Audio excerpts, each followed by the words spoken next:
Well, good day, big bikers. Well, I'm sitting in a hotel room in Melbourne at the Melbourne airport. You can see there's an Emirates A380 there. There's another one out on the runway out there about to start taxiing. There's just cars and traffic and just stuff everywhere. It's crazy. You know, I'm looking out there and, you know, all I can think is I'm only a couple of hours away, because I'm in Melbourne, right? I'm only a couple of hours away from some really great riding, and I'm sitting in this hotel room working and just looking out there and I'm going, man, I miss the desert. That was such a great trip. That trip out to the Flinders Ranges was fantastic.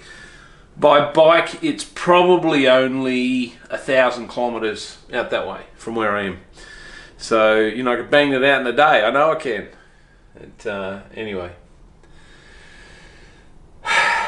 Got to make some money, right? Got to make money to pay for motorbikes and pay for fuel and camping equipment, and what a great trip. Oh, it was such a great trip. And I got to tell you, I'm really grateful for all the comments. Had so many great comments, so much wonderful feedback, so many great questions from people, and it was just absolutely amazing. You know, we left Jacob the sheep. You remember Jacob the sheep at Boulogne? Well, we left Jacob the sheep at Boulogne and we headed home, and we did 700 kilometres that day. It rained for about 400 of those kilometres, so I put the cameras away and I just didn't worry about it. But just a really, really sensational trip. It's going to stay with me forever, that one. That was such a good trip. And as I said, just loved the feedback from you guys, so thanks very much for that. Those videos never get kind of the tens of thousands of views because of the fact that it's, you know, there's a couple of hours of sitting down and watching someone else having a great time on a motorbike, so I get that. But it was a record for me, it was a record for my mates, and just, you know, I can go back and look at that any time. It was just a really terrific trip. So it's about a month since I got back, and it's been a busy month. There's been a lot going on. I've had a few rides. I've done about 450 kilometres on the Africa Twin since I got back, and some really interesting stuff happening. When I left Chris, Barry obviously gone back a different way. I left Chris and Neil at Boulogne, well, just outside Boulogne. They turned off and went a different way. So it was pretty much slabbing it home in the rain for about 700 k's. So I got home to my wife, which was great. And I spent a little bit of time over the couple of weekends after that when she wasn't working. Where I live in Brisbane, it's on the southeast Queensland. We've got some fantastic beaches. I've got a van that we've turned into kind of like a metal tent, you know, a camper. And so we take that up to the beach and we sleep in that. We can cook and eat and just have a great time. So we spent a couple of weekends at the beach, which was just terrific. I had a ride. There was an invitational ride put on by one of the local motorcycle accessory shops, so AMA, which is Australian Motorcycle Accessories. I probably would normally not have gone on a ride like that, but because it had Toby Price on it, it had Daryl Beattie and had Stephen Gall, who are legends, Australian motorcycle legends. So you probably know Toby Price, obviously Dakar winner. Daryl Beattie, he's an ex-500cc motorcycle racer at the same time as Mick Doohan. So pretty amazing time to be in the motorcycle racing scene. And then Stephen Gall, who's the 4 times motocross world champion. So some just pretty amazing guys.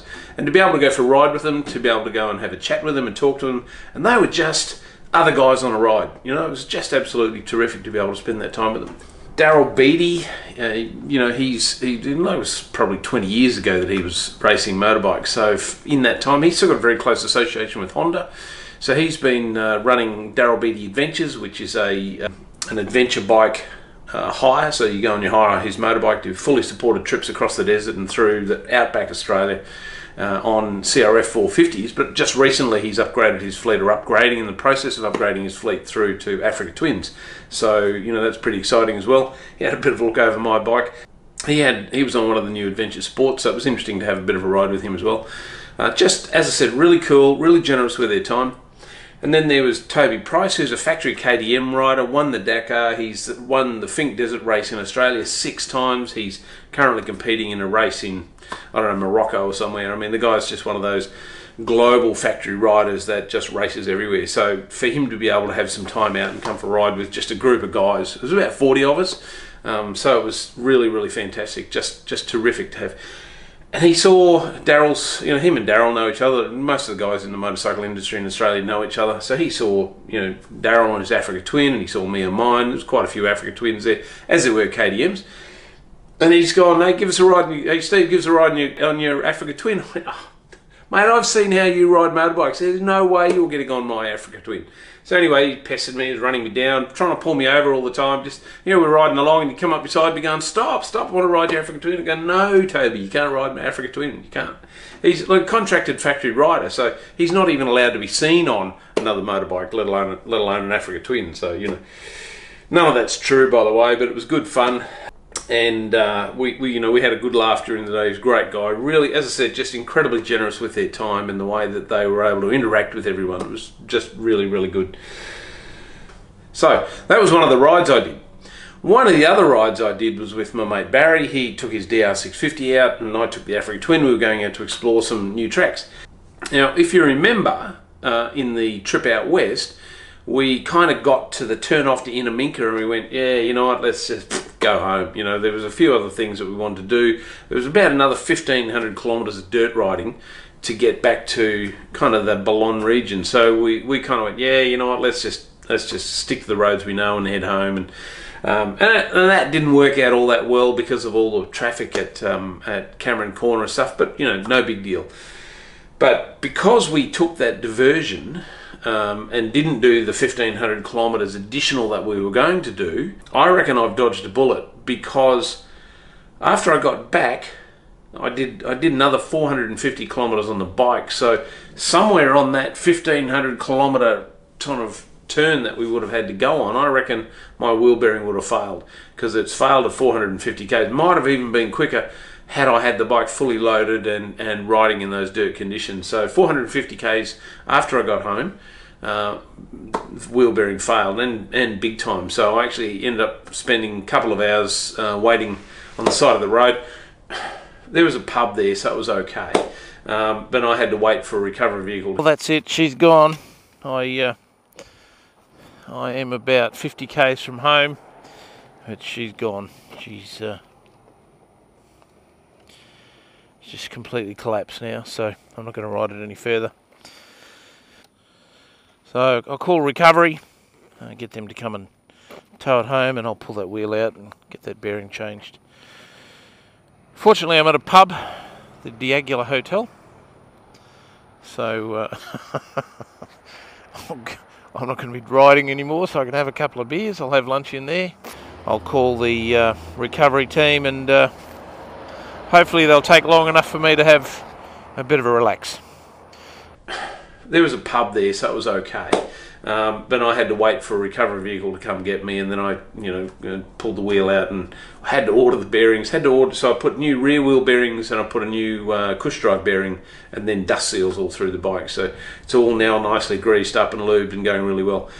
But I just think of the kind of nightmare that could have caused had it happened while I was out in the desert. So anyway, it didn't. Very grateful for that, and just could have caused a whole heap of really inconvenient dramas just getting all that sorted. But anyway, so that A380 is still sitting out there. It must have that parked up off it. I don't think it's taxiing anyway. Anyway, so the other thing that happened is, before I went on the trip, I got approached by this guy in the Africa Twin group who's part of a TV production crew, and they're wanting to run a new program called I Ride Live. And I said, look, I'm about to head away for a couple of weeks on a ride. Let's catch up when we get back. So we did that, and we sat down and we had a bit of a chat. And I've, purely and simply because it's about motorbikes, I'm going to go on the show, and I'm going to be one of the hosts on the show called I Ride Live. So that's pretty exciting. So there's a whole heap of stuff happening around that as well.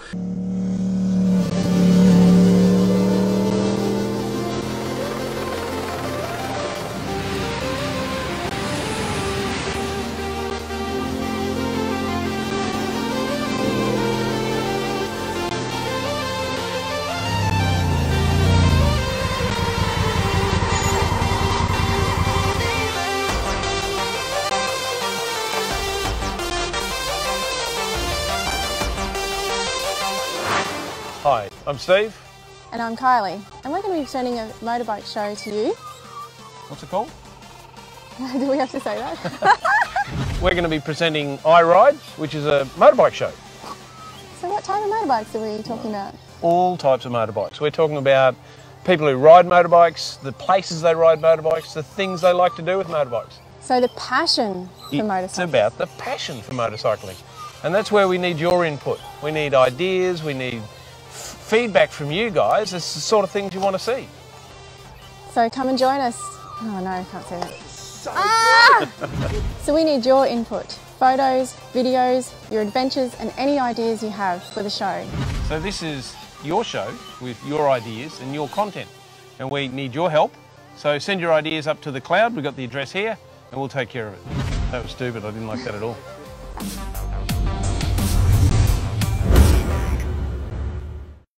I'll put a little clip in there of what it is and the address to the Facebook page, because it's going to be streamed live on Facebook. So anybody anywhere in the world can watch it. And unfortunately, it's going to be you know, Eastern Standard Time for where Australian Eastern Standard Time. So a lot of the guys in Europe and the USA probably won't be able to catch it live just because of the time zone. But after the show is finished, it's going to be put up to the website and then obviously up to YouTube as well. So we'll see how that goes. Interesting spin-off from Big Bike, and it came purely and simply because a lot of the guys that subscribers of mine through the local region have gone, hey, you need to get Steve, get in touch with Steve and have a chat with him. So it's kind of nice as well. So thanks for that, guys. I'm not sure whether it's going to go, but we'll see what happens. So that's a live streaming. See, it's okay here. I can cut out all the coughs and all the and all the swear words and all that. I can cut all that out. But when we're going live, I'm not going to be able to do that. So that'll be interesting as well. Anyway, that's what's been happening. So the next couple of videos are going to be about the bike. So I've had a lot of requests from cross tour owners and Africa Twin owners saying, you know, can you do a comparison between the two? So I'm going to get my cross tourer back. I've lent it to a mate of mine. I just literally don't have enough room in my garage at the moment. I'm selling a couple of bikes, so he's looking after that. So I'll get that back from him in the next couple of weeks, and then I'll do a comparison, side-by-side comparison of the Africa Twin and the cross tourer by request from you know, more than a dozen guys. So I'll be doing that one. There's going to be a video, post-ride video on the bike. As I mentioned, had a wheel bearing failure, so I'm going to talk about all those little niggly things that happened to the bike while I was away. Post-ride breakdown. I've been through the bike. I haven't actually given it a service yet, not quite there. So what I'll do is I'll do that after I've pulled the air filters off, because I'm really interested to see what sort of condition that they are in.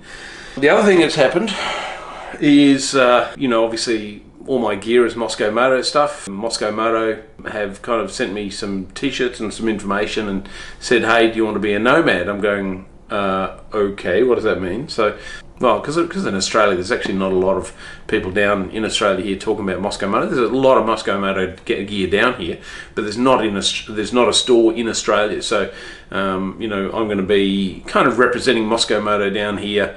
I've got a lot of their gear already, and I've got a free t-shirt, so that's pretty cool. But I'm going to do a why I use the Moscow Moto stuff video. I'm going to do a luggage comparison. I'm going to be my mate Neil on his BMW, so we're going to get his gear. He's got Moscow Moto gear as well. He's got his on a frame, so we're going to do the frameless stuff and obviously the panniers. So we'll have a bit of a chat about that. Hopefully, you know, that'll steer you guys in the direction of some luggage, because it is really good stuff. As you saw, I had that fuel spill from the leaky bladder all over my Moscow Moto stuff. We had all my sleeping gear. So I had my sleeping mat, had my sleeping bag, had pillows, had just a whole range of stuff inside that bag that was getting fuel and dirt and everything spilled all over it. And when I opened it up that night, it was completely unaffected. There was no ingress of any of that sort of stuff at all. So really high quality stuff. Not the only stuff on the market, I understand that, but I've been using the Moscow Moto stuff ever since I saw it come out. I've tried a whole heap of other different brands, and I've got to tell you, the Moscow Moto stuff I think is absolutely fantastic. Will I keep using the Reckless 80 on the Africa Twin? I'm not sure. Will I get some racks? I'm not sure, and I'll talk about that in the video. But that's what's been happening for the last you know, month or so since I've been back. Again, just super grateful for all the comments. You guys have just been terrific, great feedback. I try to answer questions wherever I can. I'm sorry if I've missed some. I don't, you know, like I subscribe to a whole heap of YouTube channels just as you do. I ask a lot of questions and never get feedback, and it really annoys me. So, or sometimes never get feedback. Don't always. There's quite a lot of guys that are quite interactive. I want to be really interactive. I want to be able to, where possible, answer questions. Appreciate the subscription, appreciate, you know, the comments, and I'm glad you enjoyed the trip. It was absolutely sensational. As I said, I'm kind of looking out there now going, you know, only me and a motorbike away. All right, thanks guys. Appreciate you dropping in again, and thanks for watching, and thanks for, as I said, all the comments and the interaction. Really appreciate it. See you later.